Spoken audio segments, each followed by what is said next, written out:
Shalom, béni soit celui qui vient au nom du Seigneur. Malik Alves, disciple de notre Seigneur Jésus, temps de guerre, temps de combat, étude prophétique.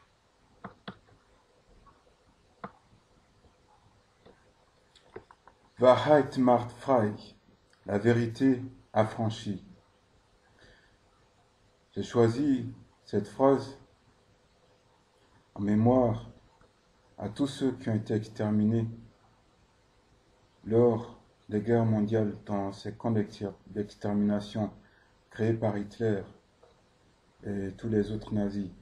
Pas seulement les juifs, mais toutes les autres victimes de guerre qui ont été exterminées dans ces camps. Il était écrit dans ces camps d'extermination Arbeit macht frei, le travail affranchi. Et dans le monde d'aujourd'hui, c'est cette même phrase qui prévaut. Et tous ceux qui sont sans travail sont considérés comme des parasites. Et ils sont rejetés de la société. Et ils sont comme exterminés, en étant ainsi excommuniés de la société. C'est un hommage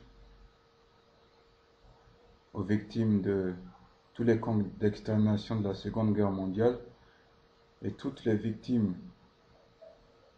du matérialisme qui sévit actuellement dans notre société, que j'ai répondu à cette phrase de Herbert McFry, la vérité affranchie, Wahrheit macht frei, car ce n'est pas le travail qui a créé le monde, mais c'est Dieu qui a créé le monde, et Dieu est la vérité. Et si il y a des exclus actuellement dans la société, à tort, c'est parce que c'est le diable qui domine ce monde. Et ce n'est pas parce que ils ont choisi d'être pauvres. Ce n'est pas parce qu'ils auraient choisi d'être pauvres. Cette injustice sera tôt ou tard détruite de manière totale lorsque la lumière viendra de nouveau dans ce monde avec Dieu le Père. La lumière, c'est Jésus le Messie de Nazareth. Et Jésus est Dieu. Sola Scriptura, l'écriture seule. Oui, l'écriture seule, car aujourd'hui, il y a beaucoup de changements des Saintes Écritures pour que les Saintes Écritures soient acceptables selon la société dite moderne.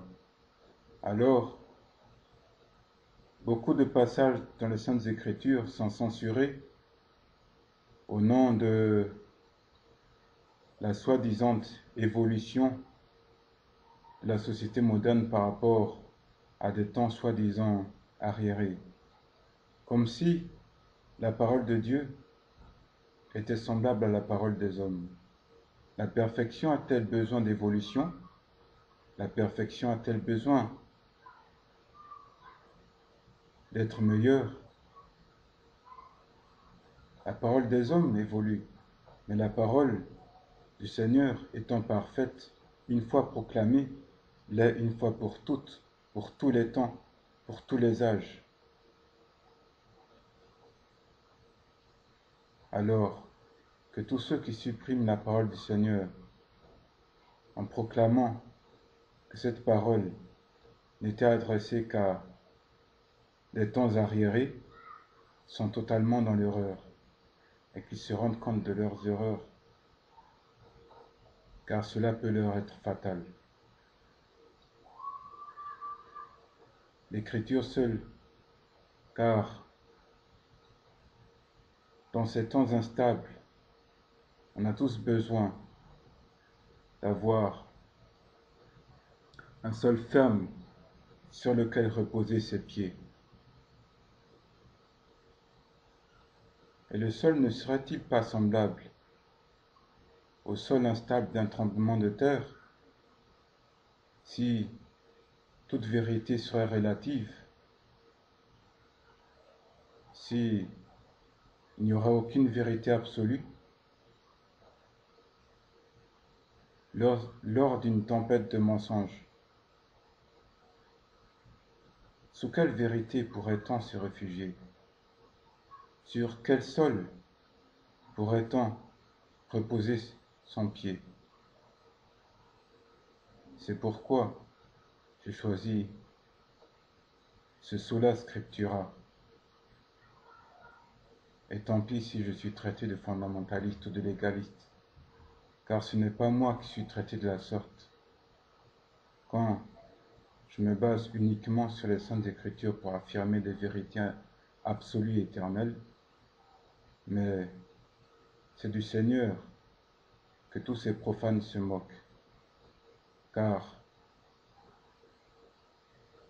ce que je dis et qui vient directement des Saintes Écritures, dans l'étude qui suit, ne vient pas de moi-même, mais vient de messagers de Dieu, qui sont des prophètes, qui sont des apôtres.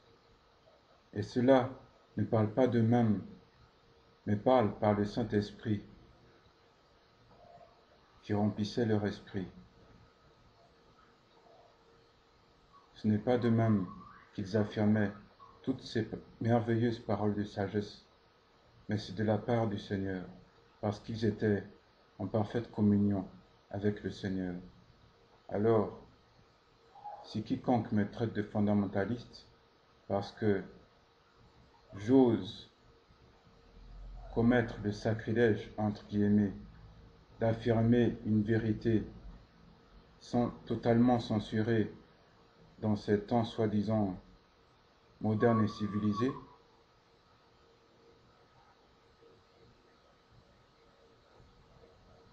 tant pis, car je ne cherche pas à plaire au monde, mais à proclamer la vérité. Et tôt ou tard, la vérité sera considérée comme parfaitement juste et sera sanctifiée, loin de tous les mensonges actuels qui dominent ce monde déchu.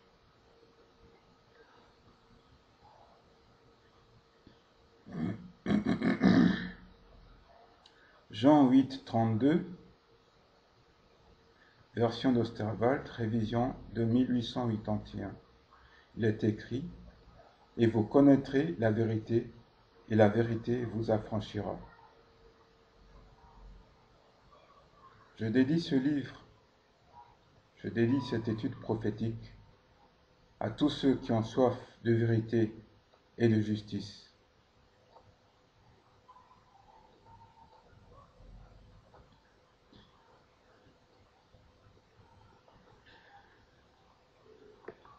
Nous sommes en temps de guerre spirituelle.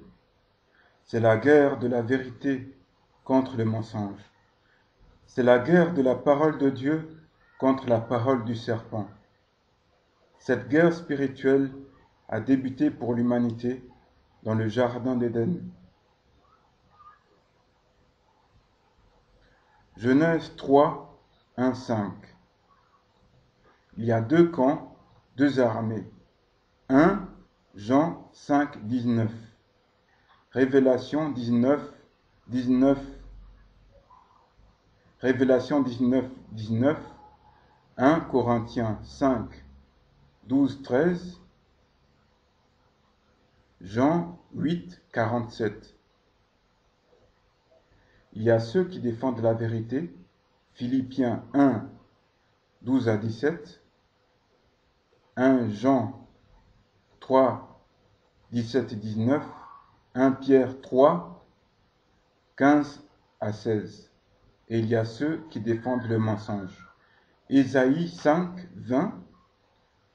2 Jean 1, 7 à 9, 1 Timothée 4, 1 à 2, Romains 1, 18 à 25, Marc 13, 21 à 22. Et c'est la guerre spirituelle déclarée par Dieu dans le jardin d'Éden entre ceux qui défendent la vérité et ceux qui défendent le mensonge. Il y a inimitié déclarée par Dieu dans le jardin d'Éden entre les enfants de la vérité et les enfants du mensonge.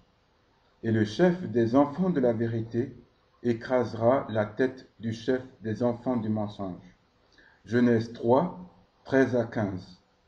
Tout fils d'Adam qui étudie la parole de Dieu est porté à faire un choix lorsqu'il la comprend et que la vérité frappe à la porte de son cœur. Révélation 3, 20.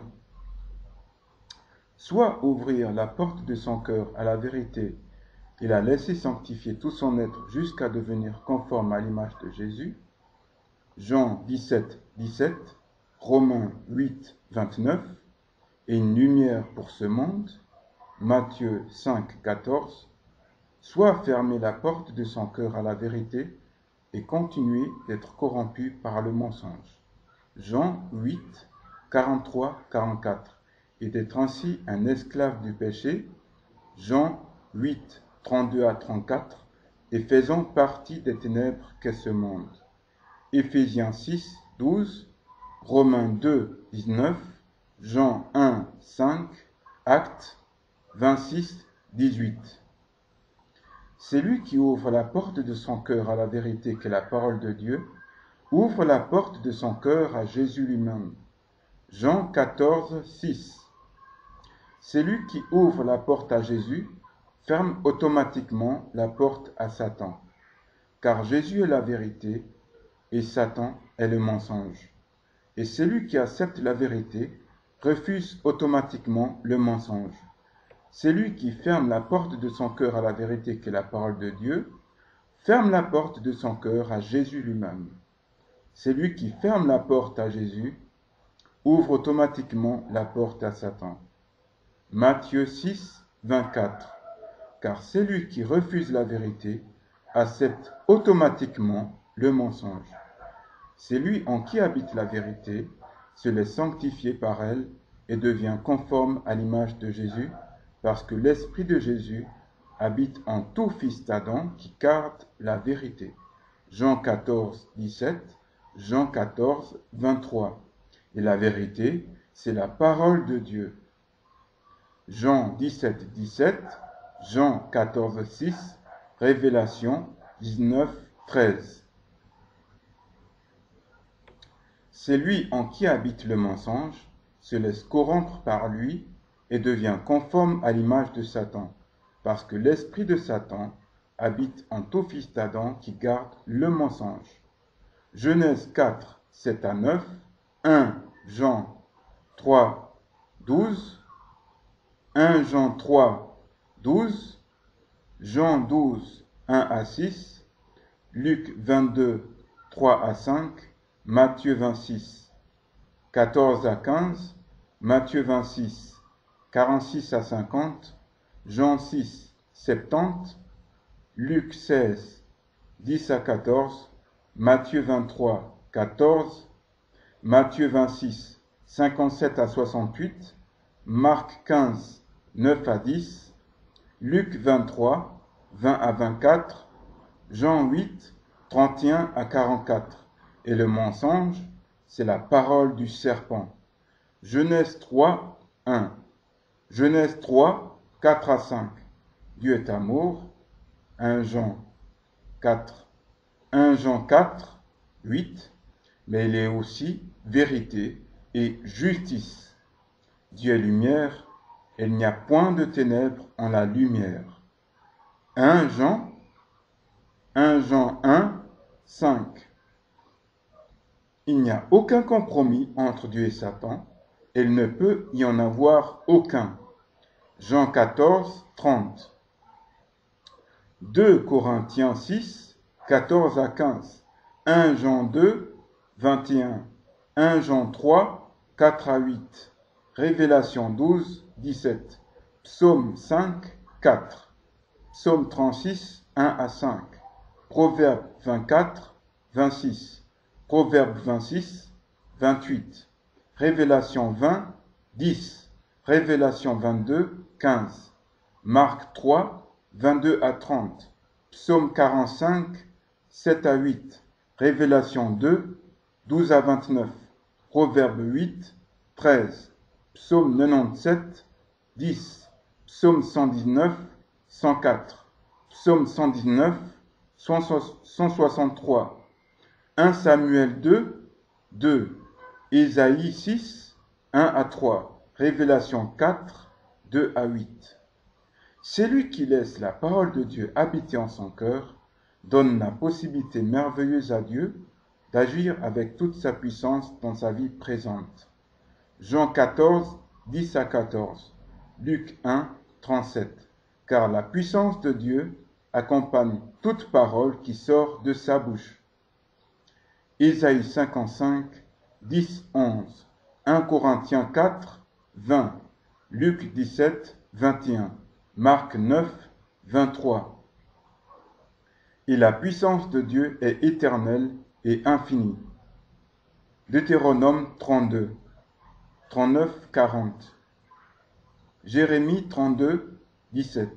Amen.